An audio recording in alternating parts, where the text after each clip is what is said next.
Chapter number 20. Telling the time. सर्वांना माहिती आहे आपण टाइम कशाच्या द्वारे सांगतो. तर मराठीमधनं आपल्याला टाइम सांगता येतो, पण इंग्लिश मध्ये म्हणावा असं आपल्याला इंग्लिशचा टाइम सांगता येत नाही. थोडासा सराव केल्यावर हे खूप सोपं आहे. तर टेलिंग टाइम, आता आपल्याला त्याच्यावर आपल्याला घड्याळ ही संकल्पना समजून घ्या. टाइम समजायचा आहे कशाच्या द्वारे आपण टाइम सांगतो, घड्याळाच्या द्वारे. घड्याळामध्ये किती हँड असतात सर्वांना माहिती आहे. किती हँड असतात? 3 हँड्स असतात. Hour hand, minute hand and second hand. Okay, तर मग आपल्याला ही दे 12, 1, 2, 4, 5, 6, 7, 8 आणि 9. त्या घड्याळामध्ये 6 वाजलेले आहेत असं आपल्याला दाखवायचं असेल तर आपण काय म्हणू? Hour hand is on 6 and minute hand 12. जेव्हा ऍक्युरेट वाजलेले असतात, 5 वाजले, 4 वाजले, 3 वाजले, 2 वाजले, तर त्यावेळेस आवर हँड हा त्याच पाठावर असतो आणि मिनिट हँड मात्र सर्वांच्या वेळी 12 वरच असतो. त्यानुसार आपल्याला घड्याळ कळतो. आता बघा, त्याच्यानुसार कळायला सगळ्यांना. आता हेही विचारलं जातं पहा, एएम आणि पीएम याचा फरक बऱ्याचशा विद्यार्थ्यांना माहिती नाही. एएम आणि पीएम याचा लॉंग फॉर्म देखील विचारला जातो. आता एएम म्हणजे काय? ए म्हणजे काय? अँटीमेरिडियम. आणि पी म्हणजे काय? Prime meridiem. ओके, त्याचा तुम्हाला लॉंग फॉर्म जरी विचारला तरी सांगता आला पाहिजे. आता मी तुम्हाला सांगितलं, मी सकाळी 7 वाजता उठले. मग 7 वाजता उठलो म्हटल्यावर काय येणार बरं? एएम येणार की पीएम? बरोबर एएम येणार.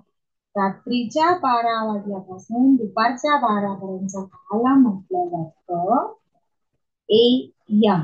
ओके, समजलंय? अँटीमेरिडियम.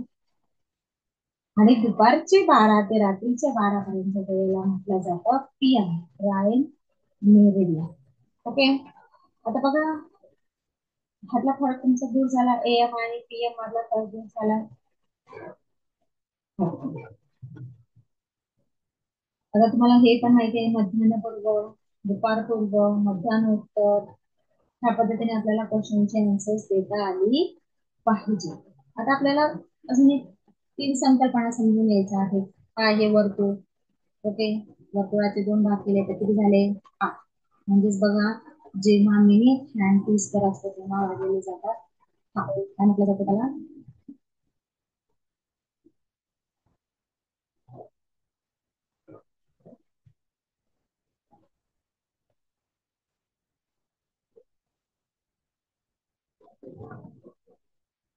एखादं आपण काढलं सर्कल. काय काढलं?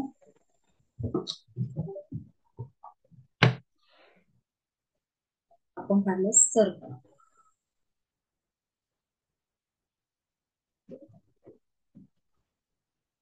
सर्कलचे 2 हे काढलं सर्कल. सर्कलचे 2 भाग केले तर ते झाले हाफ हाफ. मग जेव्हा मिनिट हँड येते 6 वर असतो, माहिती किती असतात हाफ झाले म्हटल्यावर? 12चे हाफ किती? 6. त्याला म्हटलं जातं हाफ. म्हणजेच इंग्लिश मध्ये अर्ध्याला म्हणतो आपण हाफ. हाफ म्हणजेच काय? अर्धा. मग आपण जेव्हा 1:30 वाजला, 2:30 वाजले, 3:30 वाजले, 4:30 वाजले, 5:30, 6:30, 7:30 वाजले असं जेव्हा म्हणतो तेव्हा म्हणायचं त्याला हाफ पास्ट. म्हणजे त्यावर छोटा छोटा असेल ते. आता बघा, हा एक नुसता हा भाग तुम्हाला सर्कल मधल्या अपूर्णांक घटक तुम्ही शिकायलाच आहे. हा कोणता भाग झाला? पाव भाग. कोणता भाग झाला हा? पाव भाग. यालाच म्हणलं जातं क्वार्टर. काय म्हणलं जातं? मग क्वार्टर भाग दाखवण्यासाठी किती वर आकडा पाहिजे तिथे? 3. ओके, म्हणजे जेव्हा मिनिट हँड 3 वर असतो तेव्हा असतात क्वार्टर पास्ट. वाजून गेली म्हणजेच काय? Quarter past. आता मी सांगितलंय 12:15 वाजलेले आहेत. मिनिट हँड किती वर असेल? 3 वर असेल. आणि मग त्यालाच काय म्हणू आपण? क्वार्टर पास्ट 12 म्हणून. समजा 2:15 वाजले तर आपण काय म्हणणार? Quarter past 3. ओके, समजलं सर्वांना? पाव भाग झाला, अर्धा भाग झाला. आता त्यानंतरचा भाग आहे आपला पाऊण. त्यालाच आपण इंग्लिश मध्ये म्हणतो 3 क्वार्टर. अपूर्णांकामधला माहिती आहे मला, हा जो भाग सर्व झालेला आहे त्याला म्हटलं जातं 3 क्वार्टर आणि मग 3 क्वार्टर. मग आता समजा तुम्हाला सांगितलं 11:15 वाजले काय सांगितले? 12:15 वाजलेले आहे. तर मग तुम्ही अंकात लिहा. तर कसं कसं लिहिणार बघा? 12:15 वाजले म्हटलं म्हणजे 12 वाजायला अजून बघा, हा पाव भाग कमी आहे की नाही? 12 वाजलेत का? नाही. तर हा पाव भाग कमी आहे, म्हणजेच आपण त्याला म्हणणार आहोत क्वार्टर टू 12. क्वार्टर टू 12 त्याला आपण म्हणणार आहे क्वार्टर टू 12. म्हणजेच आपण याच्यात लिहिणार आहे 11:45 म्हणजे अजून 15 मिनिटं 12 वाजायला शिल्लक आहे. जेव्हा वाजायची आहेत, वाजलेले असतात, आपण काय म्हणतो? Quarter past. वाजून गेले की त्याला आपण म्हणतो क्वार्टर पास्ट. पण अजून वाजायचे आहे तेव्हा त्याला म्हटलं जातं क्वार्टर टू म्हटलं जातं. काय म्हटलं जातं? Quarter to. मग हा जो पाव भाग आहे तो 15 मिनिटाचा, अर्धा भाग जो आहे तो 30 मिनिटाचा आणि थ्री क्वार्टर जो भाग आहे तो आहे 45 मिनिट्सचा. आता हे समजलं सर्वांना? तर ह्या पद्धतीने आपण घड्याळ कसं सोडवायचं, कसं उदाहरण सॉल्व्ह करायची ते पाहूया. बघा, पहिला प्रश्न आहे, Sheetal go for walk every morning. मग शीतल काय करते? सकाळी वॉकिंगला जाते. मग सकाळीसाठी काय शब्द येणार आहे? 7 PM, 6 AM, 8 PM की 6 PM? बघा, तुम्हाला मी मगाशी सांगितलंय रात्रीचे 12 ते दुपारचे 12 पर्यंत AM चा काळ असतो आणि म्हणजेच तो सकाळचा, पहाटे पहाटेचा. मग सकाळी वॉकिंगला जाते म्हणजेच काय येणार आहे? Option number 2 is correct answer. What time is इच? मग आता बघा, इथे आवर हँड, मिनिट हँड किती वेळ आहे ते लक्षात ठेवायचंय. 2:50, 3:45, 4:10 की 3:45? आता पहा, मिनिट हँड कितीवर आहे? 10 वर आहे. आवर हँड आहे 2 वर. मिनिट हँड जितक्यावर असेल तितकी लिहा आणि त्याला 5 ने गुणा. प्रत्येक दोन पाट्यामध्ये 5 मिनिटाचं अंतर असतं. मग किती वाजले? 10 5 जा 50 म्हणजे किती झाले? 2:50. Tell the time shown in the clock. आता आपल्याला घड्याळ दाखवलेला आहे, किती वाजले सांगा बरं. अगदी ऍक्युरेट. मी सुरुवातीला सांगितलं, मिनिट हँड जर 12 असेल आणि 12 वर काटा असल्यानंतर आवर हँड जितक्यावर असेल तितके करेक्ट वाजलेले असतात. त्याला मग जरी आपला आवर हँड 6 वर असेल तर 6 o'clock, 7 वर असेल तर 7 o'clock, 3 वर असेल तर 3 o'clock, या पद्धतीने. ओके. त्यानंतर पुढचा प्रश्न आहे, घड्याळ दिलेला आहे, घड्याळामध्ये किती वाजले असे विचारलेले आहे. तर मिनिट हँड कितीवर आहे? मी आता सांगितलं कितीवर आहे? 1 वर आहे. 1ला 5 ने गुणा म्हणजे किती झाले? 5. आणि आवर हँड कितीवर आहे? 5. म्हणजेच काय? 5:05 झालेले आहे. Option number 1 is correct answer. A period of 30 minutes is called. मग मी तुम्हाला सांगितलं 30 मिनिटाच्या कालावधीला काय म्हणलं जातं? Half an our, half a minute, half past किंवा अ क्वार्टर. तर त्याला काय म्हणलं जातं? हाफ एन आवर, अर्धा तास. A period of 15 minutes is called half past, half a minute, half an hour, a quarter. त्याला आपण काय म्हणतो? A quarter.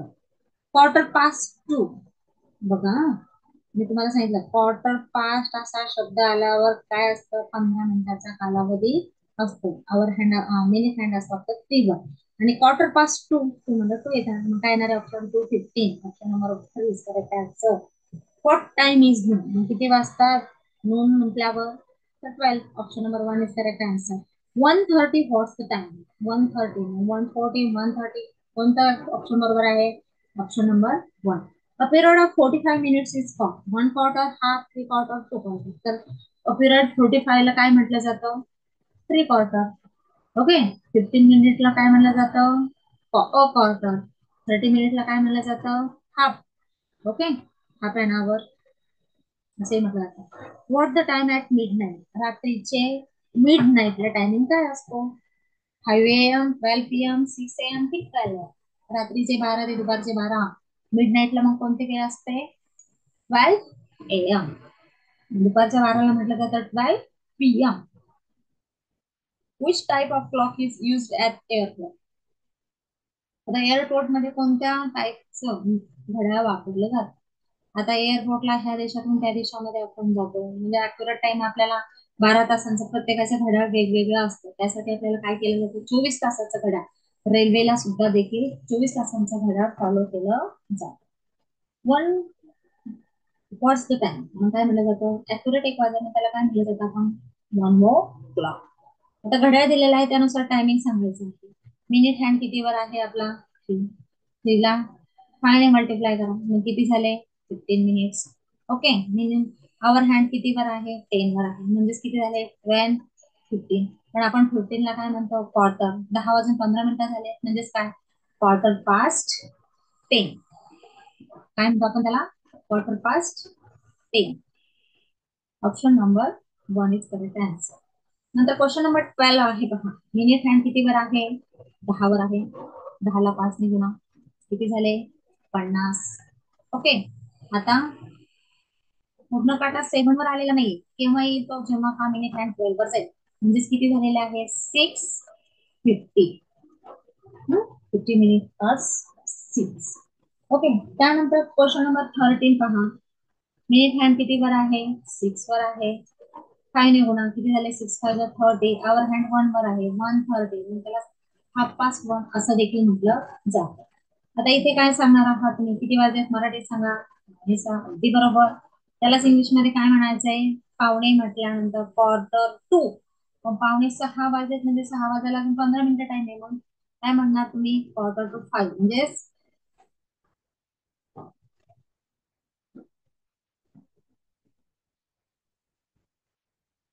इथे थोडंसं ऑप्शन मध्ये गफलत आहे, 5:45 पाहिजे. ओके, 6:45 ऑप्शन वर आता 5:40. जेव्हा हा आवर हँड 12 वर येईल तेव्हा ऍक्युरेट 6 वाजणार आहेत, अजून 6 वाजलेले नाहीये. हा, ओके. नंतर क्वेश्चन नंबर 15 आहे. आता हे उत्तर तुम्ही सांगा काय आहे, दोन्ही काटे 6 वर आहे. ओके नाही, मग काय आहे 6 चा टेबल 5, 6 ला 5 ने गुणा 30. आवर हँड 6 वर म्हणजेच काय झालेले 6:30. त्यालाच आपण म्हणतो हाफ पास्ट 6. कळाले सगळ्यांना. आपण इंग्लिश मध्ये घड्याळ कसं वाचायचं हे अभ्यास केला आहे. एएम केव्हा होता, पीएम केव्हा होते, तो टायमिंग देखील लक्षात ठेवायचा आहे. आणि समोर घड्याळ दिसला तर इंग्लिश मध्ये किती वाजले हे ओळखण्याचा नक्की प्रयत्न करा. त्यामुळे हा घटक अगदी मला सोपा झाला. ओके, धन्यवाद.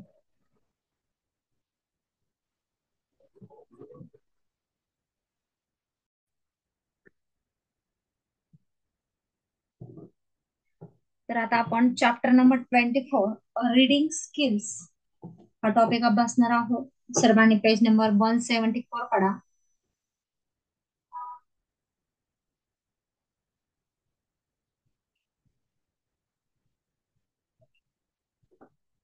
आता रीडिंग स्किल्स ह्यामध्ये काय दिलेलं असतं, त्यामध्ये उतारा दिला असतं इंग्लिशमध्ये, तो आपल्याला केअरफुली वाचायचा असतो आणि तो केअरफुली वाचल्यानंतर त्या आधारित आपल्याला क्वेश्चन्स विचारलेले असतात आणि योग्य पर्यायाचा उत्तर आपल्याला ते शोधायचं असतं. तर त्यासाठी आपलं रीडिंग चांगलं असणं गरजेचं आहे. प्लस आपले शब्द संपत्ती म्हणजे व्होकॅब्युलरी आपली खूप चांगली असणं गरजेचं आहे. आपल्याला प्रत्येक शब्दाचा अर्थ माहिती असणं गरजेचं आहे, की जेणेकरून आपल्याला प्रश्नाचं उत्तर लगेच सापडता येईल आणि ते पण ऍक्युरेट असेल. तर चला तर पाहूया आपण पॅसेज 1 मध्ये काय दिलेलं आहे बघा. बघा, the lights went low, the crowd cheer. बघा लगेच कळलं पाहिजे. The lights went low, the crowd cheer. Bam bam, the lights on the stage flashed. The rock band played their instrument. The lead singer began to song. A drumstick flew out of the drummer's hand.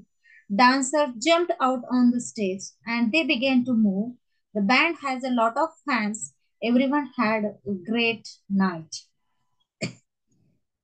बघा तुम्हाला हा passage कळणं गरजेचं आहे. नेमकं काय झालं, कशाची सिच्युएशन आहे, त्याचा अर्थ समजल्यानंतर तो एकदा दोनदा तुम्हाला कळला की मग त्यानंतर क्वेश्चन्स वाचायला सुरुवात करायची. तर बघा क्वेश्चन्स पहिला काय आहे, when the lines went low what did crowd do. जेव्हा the lights went low crowd काय करायला लागलं, बॅम बॅम क्लॅप डान्स की सॅंग सॉन्ग. काय करायला लागलं, जेव्हा the lights on the stage the rock band played their instrument. The crowd cheer करायला लागलं बॅम बॅम करत. काय करायला लागलं, ऑप्शन नंबर 1 इज करेक्ट. जेव्हा light when the lights went low मग क्राऊड काय करायला लागलं, चिअर करायला, काय म्हणून तर bam. Which singer began to sing, मग कोणत्या सिंगरने म्हटलं, the lead singer began the song. Lead जो त्यांचा लीड होता त्याने गायला सुरुवात केलेली आहे. तर मग बॅकग्राऊंड ऑडियन्स लीड की कोर, तर option number 3 is correct answer. What flew away from drummer's hand, मग ड्रमर्स हँड म्हणून काय फ्ल्यू व्हायला लागलं, of the drum stick, drum, chair, bracelet की drum stick. Option number 4 is correct answer. Who jumped out on the stage, मग कोणी उड्या आले आउट ऑफ द स्टेज मध्ये? Dancer jumped out on the stage. Who? Dancers. Magician, joker की drum? तर काय आहे? Dancers is the correct option. आता पॅसेज 2 आहे पहा. Pam was reading a good book. The story was about an elephant. The elephant was special. He was magic. He could talk and he could turn peanuts into gold. Soon, Tom was finished reading the book. She went to school and told her friends about the elephant. The next day, her class went to the zoo. Tom was able to see a real elephant. बघा तुम्हाला ही गोष्ट वाचल्यानंतर लगेच, passage वाचल्यानंतर लगेच कळलं. Form एक book वाचत होते. त्या बुक मध्ये काय झालं, ती बुक कशाविषयी होती? एलिफंट विषयी होती. तो एलिफंट स्पेशल होता, तो मॅजिक करत होता आणि तो काय करायचा? बोलू शकत असायचा आणि ही कुठं पीनट्स जे शेंगदाणे ते कशामध्ये सोन्यात रूपांतर करायचं. आणि तिची बुक्स ती शाळेमध्ये गेली, तिने तिच्या मैत्रिणीने तिच्याविषयी गोष्ट सांगितली आणि दुसऱ्या दिवशी काय झाले, her class went to the zoo. आणि त्यांचे झू मध्ये गेले आणि Pam was able to see real elephant. स्वप्नातला एलिफंट आणि रिअल एलिफंट तिला समजला. What was the story about in book which Pam is ready? Lion, elephant, tiger की डॉंकी? कोण आहे? Elephant. Option number 2. What would elephant turn into blood? वरदार, peanut, orange की fruits? अगदी सोपं आहे, peanut. After palm sed story to his friends, where did they go? School, sky, zoo की jungle? तर कशाकडे गेले ते? झू मध्ये. अशाच पद्धतीने रोज थोडे थोडे 2-4 सेंटेन्स वाचायची प्रॅक्टिस केल्यानंतर आणि व्होकॅब्युलरी आपली परफेक्ट केल्यानंतर हा पॅसेज रिडिंग किंवा रिडिंग स्किल हा क्वेश्चन प्रकार अगदी आपल्याला सोपा जाईल. ओके, तर भेटूया नेक्स्ट क्लास साठी. बाय.